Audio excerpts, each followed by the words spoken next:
ईश्वर जय जय जय श्री श्री राधे राधे श्याम। श्याम। बोलो स्वामी राम सुखदास जी महाराज की महाराज जय। जय। राम राम सबको भैया। राम राम, सबको सब राम, बिना राम राम राम सबको सबको राम राम, सबको राम राम। सबको राम। कथा आरंभ करते हैं।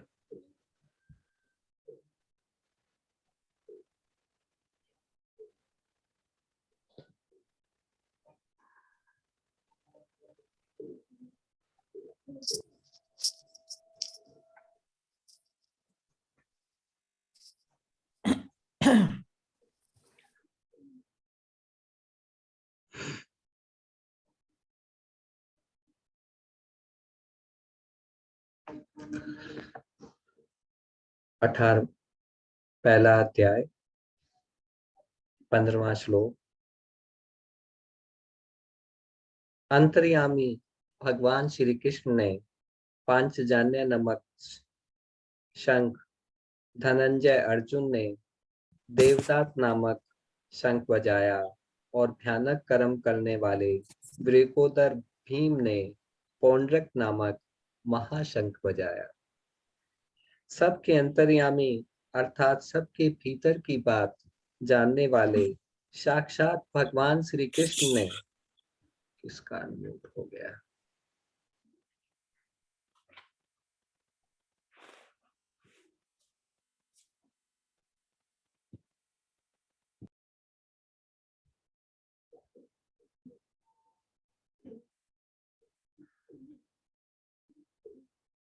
भगवान श्री सबके अंतर्यामी अर्थात सबके भीतर की बात जानने वाले साक्षात भगवान श्री कृष्ण ने पांडवों के पक्ष में खड़े होकर पांचजन्य नामक शंख बजाया। भगवान ने पंचजन नामक शंख शंख रूपधारी दैत्य को मारकर उसको शंख रूप से ग्रहण किया था। भगवान ने पंच रूपधारी शंख रूपधारी दैत्य को मारकर उसको शंख रूप से ग्रहण किया था, इसलिए इस शंख का नाम पांचजन्य हो गया। देवदत्त धनंजय राजसूय यज्ञ के समय अर्जुन ने बहुत से राजाओं को जीतकर बहुत धन इकट्ठा किया था। जब महाराज युधिष्ठिर इंद्रपुरी के राजा थे, इंद्रप्रस्थ के राजा थे, तब उन्होंने एक राजसूय यज्ञ किया था। उस राजसूय यज्ञ के लिए अर्जुन ने बहुत से राजाओं को जीतकर बहुत धन इकट्ठा किया था। इस कारण अर्जुन का नाम धनंजय पड़ गया और निवात कवच आदि दैत्यों के साथ युद्ध करते समय इंद्र ने अर्जुन को देवदात नामक शंख दिया था। इस शंख की ध्वनि बड़े जोर से होती थी, जिससे शत्रुओं की सेना घबरा जाती थी। इस शंख को अर्जुन ने बजाया। हिम्बासुर, बकासुर, जटासुर आदि असुरों तथा कीचक, जरासंध आदि बलवान वीरों को मारने के कारण भीमसेन का नाम भीमकर्मा पड़ गया। उनके पेट में जठराग्नि के सिवा वृक नाम की एक विशेष अग्नि थी। भीम के पेट में, जिससे बहुत अधिक भोजन पचता था, इस कारण उनका नाम वृकोदर पड़ गया। ऐसे भीमकर्मा वृकोदर भीम ने बहुत बड़े आकार वाला पौंड नामक शंख बजाया। 16वां श्लोक। कुंती पुत्र राजा युधिष्ठिर ने अनंत विजय नामक शंख बजाया तथा नकुल और सहदेव ने सुघोष और मणिपुष्प नामक शंख बजाए।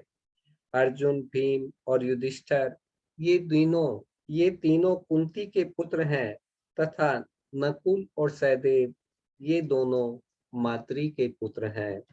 यह विभाग दिखाने के लिए यहाँ युधिष्ठिर के लिए कुंती पुत्र विशेषण दिया गया है। युधिष्ठिर को राजा कहने का तात्पर्य है युधिष्ठिर जी वनवास के पहले आधे राज्य इंद्रप्रस्थ के राजा थे और नियम के अनुसार 12 वर्ष वनवास और 1 वर्ष अज्ञातवास के बाद वे राजा होने चाहिए थे। राजा विशेषण देकर संजय यह कहना चाह रहे हैं कि धर्मराज युधिष्ठिर ही संपूर्ण पृथ्वी मंडल के राजा होंगे। 17वां और 18वां श्लोक।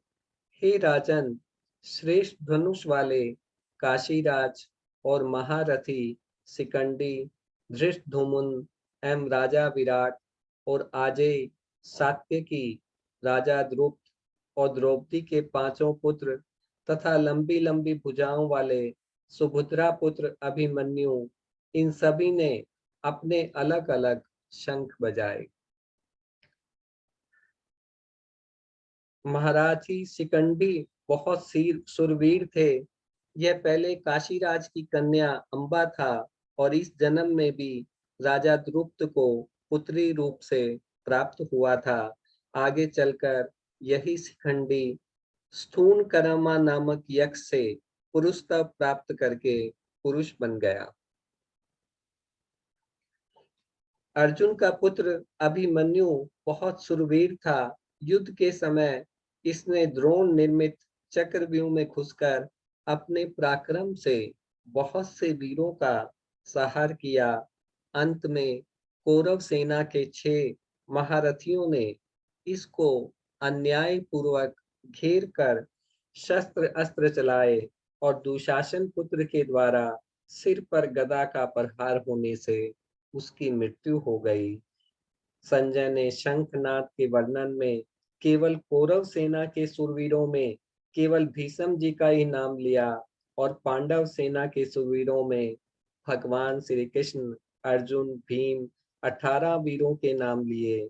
इससे प्रतीत होता है कि संजय के मन में अधर्म के पक्ष कौरव सेना का आदर नहीं है, इसलिए वे अधर्म के पक्ष का अधिक वर्णन करना उचित नहीं समझते तथा भगवान श्री कृष्ण तथा पांडवों के पक्ष के प्रति आदर भाव होने के कारण उनका ही अधिक वर्णन करना उचित समझते हैं। 19वां श्लोक। और पांडव सेना के शंखों के उस भयंकर शब्द ने आकाश और पृथ्वी को भी गुंजाते हुए अन्याय पूर्वक राज्य हड़पने वाले दुर्योधन आदि के हृदय को विदीर्ण कर दिया। पांडव सेना की यह शंख ध्वनि इतनी विशाल, गहरी, ऊंची और भयानक हुई कि उस ध्वनि से पृथ्वी और आकाश के बीच का भाग गूंज उठा। उस शब्द से अन्याय पूर्वक राज्य हड़पने वालों के और उनकी सहायता के लिए उनके पक्ष में खड़े हुए राजाओं के हृदय विदीर्ण हो गए। हृदय विदीर्ण हो गए का अर्थ कि हृदय को किसी अस्त्र शस्त्र से विदीर्ण करने से, घायल करने से जैसी पीड़ा होती है, वैसी ही पीड़ा उनके हृदय में शंख ध्वनि से हो गई। इतनी अधिक जोर से वह शंख ध्वनि हुई। स्वामी जी लिख रहे हैं कि यहाँ शंका होती है कि कौरवों की तो 11 अक्षौहिणी सेना थी और उनके सारे शंख आदि बाजे बजे, तो भी पांडव सेना पर उसका कोई असर नहीं हुआ। और पांडवों की तो 7 अक्षौहिणी सेना के शंख बाजे बजे, उसके शब्द से कौरव सेना के हृदय विदीर्ण हो गए। इसका अर्थ है कि जिनके हृदय में अधर्म, पाप, अन्याय नहीं है, अर्थात जो धर्म पूर्वक अपने कर्तव्य का पालन करते हैं, उनका हृदय मजबूत होता है। उनके हृदय में भय नहीं होता, वो अभय होते हैं। न्याय का पक्ष होने से उनमें उत्साह होता है, शूरवीरता होती है। पांडवों में उत्साह था, पांडव सेना में शूरवीरता थी। इस कारण कौरवों की 11 अक्षौहिणी सेना के शब्द का भी पांडव सेना पर कोई असर नहीं हुआ, परंतु जो अधर्म, पाप, अन्याय आदि करते हैं, उनके हृदय स्वाभाविक ही कमजोर होते हैं। उनके हृदय में निर्भयता, निशंकता नहीं रहती, उनके मन में एक डर बना रहता है। इसी कारण उस शब्द से उनके हृदय विदीर्ण हो गए, उनको बड़े जोर की पीड़ा हो गई। 20वां श्लोक। हे महीपते धृतराष्ट्र, अब शस्त्र चलने की तैयारी ही हो रही थी कि उस समय अन्याय पूर्वक राज्य को धारण करने वाले राजाओं और उनके साथियों को व्यवस्थित रूप से सामने खड़े हुए देखकर कपिध्वज पांडुपुत्र अर्जुन ने अपना गांडीव उठा लिया और अंतर्यामी भगवान श्री कृष्ण से ये वचन बोले। यद्यपि पितामह भीष्म ने युद्ध आरंभ की घोषणा के लिए शंख नहीं बजाया था, उन्होंने तो केवल दुर्योधन को प्रसन्न करने के लिए, दुर्योधन का उत्साह बढ़ाने के लिए शंख बजाया था। तथापि कौरव और पांडव सेना ने उसको युद्ध आरंभ की घोषणा ही मान लिया और अपने अपने अस्त्र शस्त्र हाथ में उठाकर तैयार हो गए। इस तरह सेना को शस्त्र उठाए देखकर वीरता में भरकर अर्जुन ने भी अपना गांडीव धनुष हाथ में उठा लिया। अर्जुन के लिए कपिध्वज विशेषण देकर संजय धृतराष्ट्र को अर्जुन के रथ की ध्वजा पर विराजमान हनुमान जी का स्मरण कराते हैं। जब पांडव वन में रहते थे तो एक दिन अकस्मात वायु ने एक दिव्य सहस्त्र दल कमल लाकर द्रौपदी के सामने रख दिया। उसे देखकर द्रौपदी बहुत प्रसन्न हो गई और उसने भीमसेन से कहा कि वीरवर, आप ऐसे बहुत से कमल मुझे लाकर दीजिए। द्रौपदी की इच्छा पूर्ण करने के लिए भीमसेन वहां से चल पड़े। जब वे कदली बल में पहुंचे तब वहां उनकी हनुमान जी से भेंट हो गई और उन दोनों में आपस में काफी बातें हुई। अंत में हनुमान जी ने भीमसेन से वरदान मांगने के लिए आग्रह किया तो भीमसेन ने कहा कि मेरे पर आपकी कृपा बनी रहे। इस पर हनुमान जी ने कहा, हे वायुपुत्र, जिस समय तुम बाण और शक्ति के आघात से व्याकुल होकर शत्रुओं की सेना में घुसकर सिंहनाद करोगे, उस समय मैं अपनी गर्जना से उस सिंहनाद को और बढ़ा दूंगा। मैं अपनी शक्ति से उस सिंहनाद को और बढ़ा दूंगा। इसके सिवा अर्जुन के रथ की ध्वजा पर बैठकर मैं ऐसी भयंकर गर्जना किया करूंगा कि जो शत्रुओं के प्राणों को हरने वाली होगी और जिससे तुम लोग अपने शत्रुओं को सुगमता से मार सकोगे। इस प्रकार जिनके रथ की ध्वजा पर हनुमान जी विराजमान है, उनकी विजय निश्चित है। पांडव सेना को देखकर दुर्योधन तो गुरु द्रोणाचार्य के पास जाकर चालाकी से भरे हुए वचन बोलता है, परंतु अर्जुन कौरव सेना को देखकर, जो जगत गुरु हैं, अंतर्यामी हैं, मन बुद्धि आदि के प्रेरक हैं, ऐसे भगवान श्री कृष्ण से सूरवीरता और उत्साह और अपने कर्तव्य से भरे हुए वचन बोलते हैं। हे अच्युत, अर्जुन बोल रहे हैं, हे अच्युत, दोनों सेनाओं के मध्य में मेरे रथ को आप तब तक खड़ा कीजिए जब तक युद्ध क्षेत्र में खड़े हुए इस युद्ध की इच्छा वालों को देख न लूं कि इस युद्ध रूपी उद्योग में मुझे किन किन के साथ युद्ध करना योग्य है।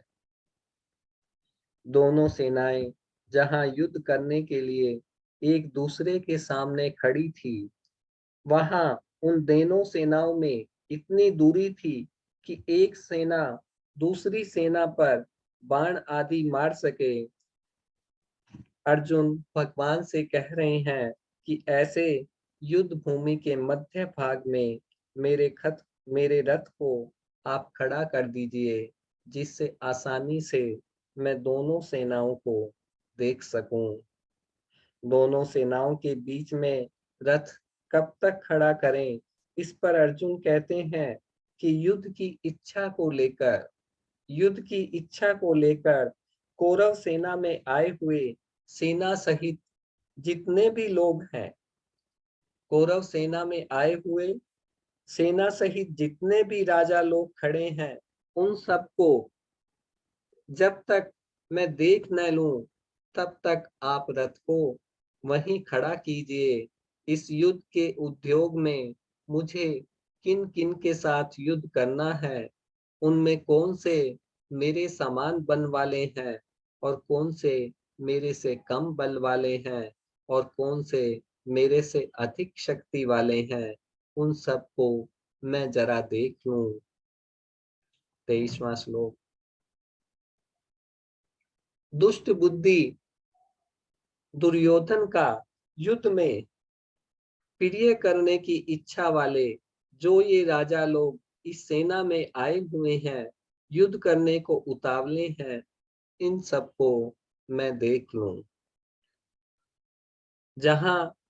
यहाँ दुर्योधन को दुष्ट बुद्धि कहकर अर्जुन यह बताना चाहते हैं कि इस दुर्योधन ने हमारा नाश करने के लिए आज तक कई तरह के षड्यंत्र रचे हैं, हमें अपमानित करने के लिए कई तरह के उद्योग किए हैं। नियम के अनुसार और न्याय पूर्वक हम आधे राज्य के अधिकारी हैं, पर इसको भी यह हड़पना चाहता है, देना नहीं चाहता। ऐसी तो इसकी दुष्ट बुद्धि है और यहाँ आए हुए राजा लोग युद्ध में इसका प्रिय करना चाहते हैं। वास्तव में तो मित्रों का यह कर्तव्य होता है कि वे ऐसा काम करें, ऐसी बात बताएं जिससे अपने मित्र का लोक परलोक में हित हो। परंतु ये राजा लोग दुर्योधन की दुष्ट बुद्धि को शुद्ध न करके उल्टे उसको बढ़ाना चाहते हैं और दुर्योधन से युद्ध कराकर युद्ध में उसकी सहायता करके उसका पतन ही करना चाहते हैं। इन युद्ध के लिए उतावले होने वाले राजाओं को जरा देख भी लूं। इन्होंने अधर्म का, अन्याय का पक्ष लिया है, इसलिए ये हमारे सामने टिक नहीं सकेंगे, नष्ट हो जाएंगे। अर्जुन के ऐसा कहने पर भगवान ने क्या किया, इसकी संजय आगे के 2 श्लोकों में कहते हैं।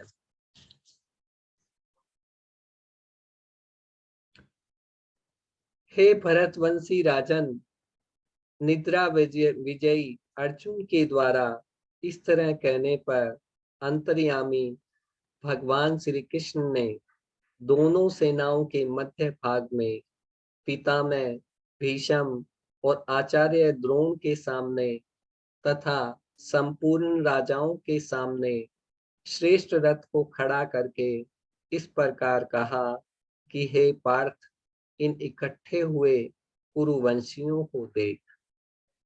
युद्ध के लिए इकट्ठे हुए इन कुरुवंशियों को देख, जो निद्रा आलस्य के सुख का गुलाम नहीं होता, जो विषय भोगों का दास नहीं होता, केवल भगवान का ही भक्त होता है। उस भक्त की बात भगवान सुनते हैं, केवल सुनते ही नहीं, उसकी आज्ञा का पालन भी करते हैं। इसलिए अपने सखा भक्त अर्जुन के द्वारा आज्ञा देने पर अंतर्यामी भगवान श्री कृष्ण ने दोनों सेनाओं के बीच में अर्जुन का रथ खड़ा कर दिया। उस रथ की भी भगवान ने विलक्षण चतुराई से ऐसी जगह खड़ा किया जहां से अर्जुन को अपने संबंध वाले पितामह भीष्म, विद्या के संबंध वाले आचार्य द्रोण एवं कौरव सेना के मुख्य मुख्य राजा लोग सामने दिखाई दे सकें।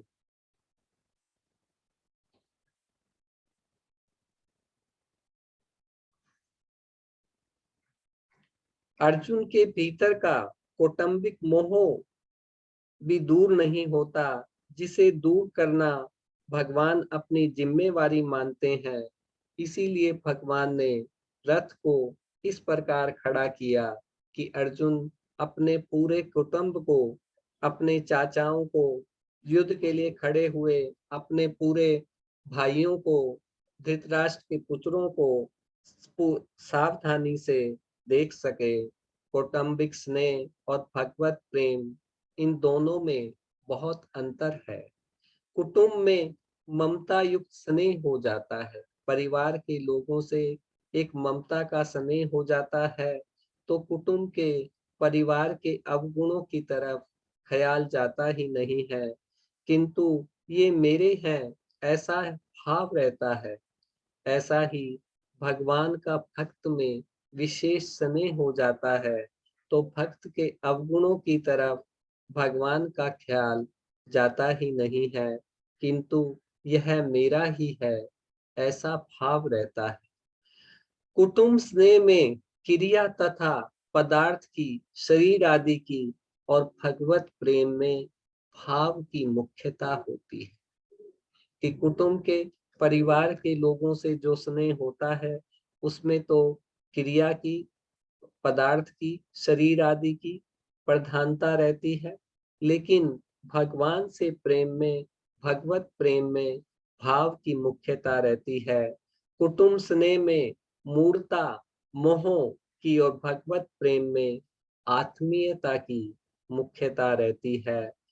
कुटुंबिक स्नेह में अंधेरा अंधेरा और भगवत प्रेम में प्रकाश रहता है, क्योंकि कौटुंबिक स्नेह में, स्नेह के कारण हम कुछ गलत कार्य भी, गलत बातों को भी मानते हैं, इसलिए उसमें अंधेरा रहता है। लेकिन भगवत प्रेम में प्रकाश ही प्रकाश रहता है। कौटुंबिक स्नेह में मनुष्य कर्तव्य से च्युत हो जाता है, कर्तव्य से गिर जाता है। भगवत प्रेम में तल्लीनता के कारण कर्तव्य पालन में विस्मृति तो हो सकती है, पर भक्त कभी कर्तव्यच्युत नहीं होता।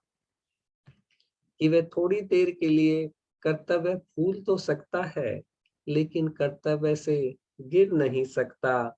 पर भक्त कौटुंबिक स्नेह में कुटुंबियों की, और भगवत प्रेम में भगवान की प्रधानता होती है। 26वां श्लोक। उसके बाद पृथानंदन अर्जुन ने उन दोनों ही सेनाओं में स्थित पिताओं को, पितामहों को, आचार्यों को, मामाओं को, भाइयों को, पुत्रों को, पौत्रों को, तथा मित्रों को, ससुरों को और सुहृदों को भी देखा। जब भगवान ने अर्जुन से कहा कि इस रणभूमि में इकट्ठे हुए कुरुवंशियों को देख, तब अर्जुन की दृष्टि दोनों सेनाओं में स्थित अपने परिवार पर गई। उन्होंने देखा कि इस सेना में युद्ध के लिए अपने अपने स्थान पर भूरिश्वा आदि पिता के भाई खड़े हैं, जो कि मेरे लिए पिता के समान है। भीष्म, सोमदत्त और पितामह खड़े हैं। द्रोण, कृप आदि आचार्य कुल गुरु खड़े हैं।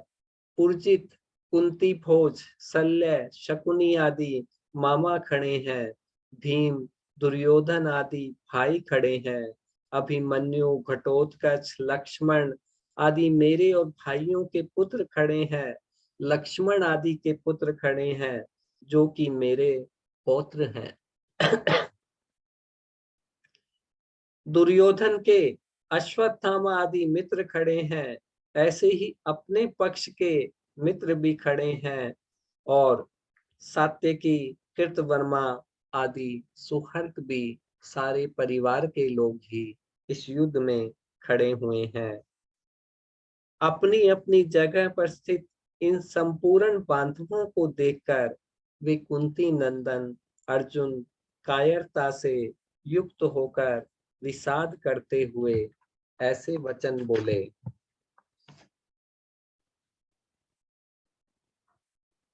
दोनों ही सेनाओं में जन्म के और विद्या के संबंधी देखने से अर्जुन के मन में यह विचार आया कि युद्ध में चाहे इस पक्ष के लोग मरे, चाहे उस पक्ष के लोग मरे, चाहे पांडव सेना के लोग मरे, चाहे कौरव सेना के लोग मरे, नुकसान हमारा ही होगा, कुल तो हमारा ही नष्ट होगा, संबंधी तो हमारे ही मारे जाएंगे। ऐसा विचार आने से अर्जुन की युद्ध की इच्छा मिट गई और भीतर में कायरता आ गई। इस कायरता को भगवान ने आगे दूसरे और तीसरे श्लोक में कहा है। अर्जुन, कायरता, अत्यंत कायरता क्या है? बिना किसी कारण निंदा, तिरस्कार, अपमान करने वाले, दुख देने वाले, वैर भाव रखने वाले और युद्ध करने के लिए खड़े होने वाले देखकर भी उनको मारने का विचार न होना, उनको नाश करने का उद्योग न होना, यह कायरता रूपी दोष है। यहाँ अर्जुन को कायरता रूपी दोष ने ऐसा घेर लिया कि अर्जुन आदि का अनिष्ट चाहने वाले और समय समय पर अनिष्ट का उद्योग करने वाले उन अधर्मियों पापियों पर भी अर्जुन को करुणा आ रही है। जिस दुर्योधन ने, दुशासन ने अर्जुन को बहुत दुख दिए हैं, बहुत से षड्यंत्र किए हैं, उन पर भी अर्जुन को करुणता आ रही है, जो कि अधर्मी हैं, पापी हैं और जिन्होंने हर समय अन्याय का पक्ष लिया है और वे क्षत्रिय के कर्तव्य रूप अपने धर्म से अर्जुन इस प्रकार इस करुणा के कारण जो क्षत्रिय धर्म है उससे वो च्युत हो रहे हैं। युद्ध के परिणाम में कुटुंब की, कुल की, देश की क्या दशा होगी, इसको लेकर अर्जुन बहुत दुखी हो रहे हैं और उस अवस्था में ये वचन बोलते हैं। इसका वर्णन आगे के श्लोक में कल करेंगे हम। आज इतना ही। आज हमारे 27 श्लोक हो गए हैं।